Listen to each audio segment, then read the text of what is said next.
But yeah, so some controversy, guys. If you have not been following the Poke drama, distributor drama, it is wild. So let me key you in on what's been going on here. In North America, one of the biggest suppliers, distributors of Pokemon TCG merchandise is a company called MJ Holdings. They distribute to the USA and Canada, and they basically provide all of the merchandise for the big box stores. So your Walmarts, your Targets, your Amazons, like all of the big stores, right? On Walmart.com, it's a marketplace where you can have a seller profile and sell your own stuff, right? There was consistently all of these hard to get products like Pokemon 151, Surging Sparks, Prismatic Evolutions, right? The big three right now. That there was a company on there on the seller profiles that was listing all of their product just slightly under market price. Now, market price was insane for that stuff. So we're talking, a booster bundle going for $70. They were selling them for like $68, right? The company or the storefront that was listing those prices was called GT Collectibles and Toys. A little reverse Google search will find you that GT Collectibles and Toys shares the exact same address as the shipping warehouse for MJ Holdings, the largest distributor of Pokemon product in North America. So what they were doing was they would put a limited inventory to the big box stores, Target, Walmart, Amazon, all that kind of stuff, right? To artificially inflate the demand and drive up scarcity, while at the same time funneling their supply to their subsidiary company, GT Collectibles, to sell at a marked up, sometimes triple retail price directly to the customer. And in Walmart's case, they were using Walmart's platform to overcut them. They were scalping Walmart's supply and selling it on their platform to the customer. So anyway, it was driving a bunch of drama online. People found it out. They were like sending nasty emails to the Pokemon company like, what the fuck? You guys need to do better. You got to fix this, right? 2 days ago, all of the Pokemon supply from GT Collectibles was removed from Walmart.com. It was scrubbed clean. It has since popped back on today with no stock, but everything listed is at MSRP price. So we're talking ETBs for $35. We're talking booster boxes for $25. It's wild, but the stock says zero. They have nothing in supply. So I don't know if Walmart went after them about that, whether it's like a breach of contract or whatever, or whether the Pokemon company called them out, because they're basically acting as the one middleman between the Pokemon company and the customer and completely undercutting and undermining their business to only feed product to scalpers, which is absolutely insane. But guys, capitalism just works. Yeah, right? True capitalism, nothing works, right? If there is a way for somebody to exploit someone or to profit off of exploiting someone, these people will find a way to do it. So I am holding out hope, though, because I think that this has kind of ruffled some feathers, and either MJ Holdings will reverse course and actually distribute the product that they are contractually signed to distribute, or they may be shut down completely and Pokemon company might look for new distributors for North America. So here's holding out hope. That being said, it doesn't necessarily speak any highly or any favoritively of any new stock coming in, any new supply coming out. Anyway, that is my little rant for that. But yeah, isn't that wild? Isn't that wild that this is going on right now? That this is why the market is so fucked. Now, a big part of it is that, if they were selling stuff on a secondary market and nobody was buying it, of course they would have to lower their prices. The problem is people are buying it because of this artificial scarcity, the demand is high. The demand is not higher than it's always been. It's just the supply is being withheld by the distributor, and that is something that no regular person has access to.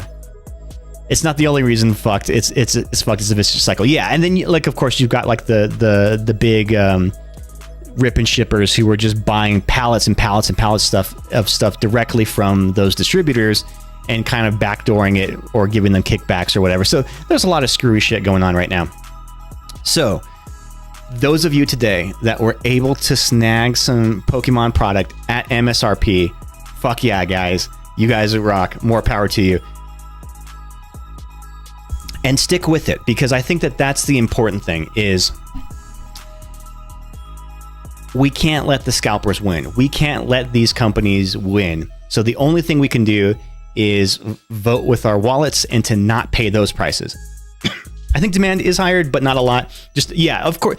You know what? You're right, because anytime there's a new like Pokemon game or something like that that releases, there's always a little bit of a bump. But this has been an unprecedented surge of scarcity. Yeah, it's a mix of everything, but I've been yelling about distributors forever now.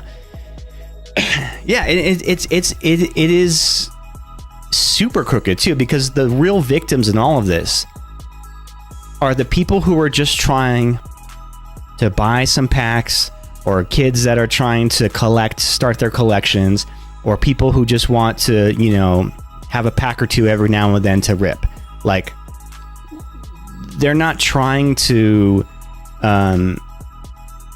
get rich quick. They're not trying to retire. They're not trying to, you know, like a joke about retiring, right? With Pokemon, but I'm literally just joking. But this is not some kind of, you know, get rich quick scheme. So the scalpers that have like jumped onto it are thinking that this is going to be this kind of thing where, yeah, I'm just going to buy out all the stock, buy out everything. But even the scalpers are getting screwed by the distributors. So unless they have an in with the distributor, which I'm sure a lot of them do, or a lot of these whatnot streamers do. Yeah, it's crazy. The idea that people can't buy newly released product that isn't being sold at 50 to 100% markup is insane. Dude, and with Prismatic especially, we're looking at 3 times markup. 3 times the I think Prismatic right now is currently the highest priced product for Pokemon. So you guys being able to get your hands on some today was really freaking cool. Then scalpers started buying like crazy to capitalize on the hype, and then distributors started being shitty to capitalize on the scalper. Yeah, dude, it just keeps looping. And really, the only people who have anything that can put a stop to it would be the Pokemon Company. They have to intervene, and they have done little things here and there to try to curb it. So this is the Pokemon Center. Hi, trainer. Thank you for visiting Pokemon Center. We are experiencing a typical high volume of traffic, so we've set up a virtual queue to help nothing. You are currently in line to enter Pokemon Center. Please keep this window open and stay in the waiting room, and do not refresh or move away from this page.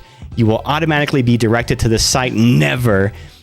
Note, waiting in line will never guarantee product availability, and all product will be out of stock and not available for purchase. Fuck you. The best thing you can do is flood the market, but I understand production is limited. You can't just build factories overnight. This has been an issue with Games Workshop and Warhammer for a while, where they simply don't have enough production capacity to meet demand for certain products. They're certainly building another factory to solve it, but it's been a couple of years now and it's not ready yet. Well, the drawback of that is, sure, they can print more and more and more. They could print this forever, but if those new prints are being withheld by the distributor, it doesn't matter how much they print. That distributor is just going to keep stockpiling it. And they will control that entire supply for years to come. Now, there are smaller distributors that can get in underneath, but any hopes of the big suppliers, and I'm talking Walmart, Amazon, Target, Best Buy, those are all being supplied by MJ Holdings. So there is no chance that they're going to, they might trickle little bits here and there, but unless those companies sign different contracts with MJ Holdings to require a certain number of supply, then it's futile. And Walmart, for example, they use what's called a scan and pay system. where basically MJ Holdings owns the product. The Walmart does not own the product. This is why Walmart employees never know when a new restock is going to happen. They don't know when they're going to get new supplies, and they really don't give a shit if people are stealing it, opening packages there on the shelves and leaving it, because it's not their product. So basically, MJ Holdings owns the product. They rent space on the product floor of Walmart, and when that product gets purchased through Walmart, Walmart then pays for it. So pays them for it. So it's if they don't have product, it's no sweat off of Walmart's back.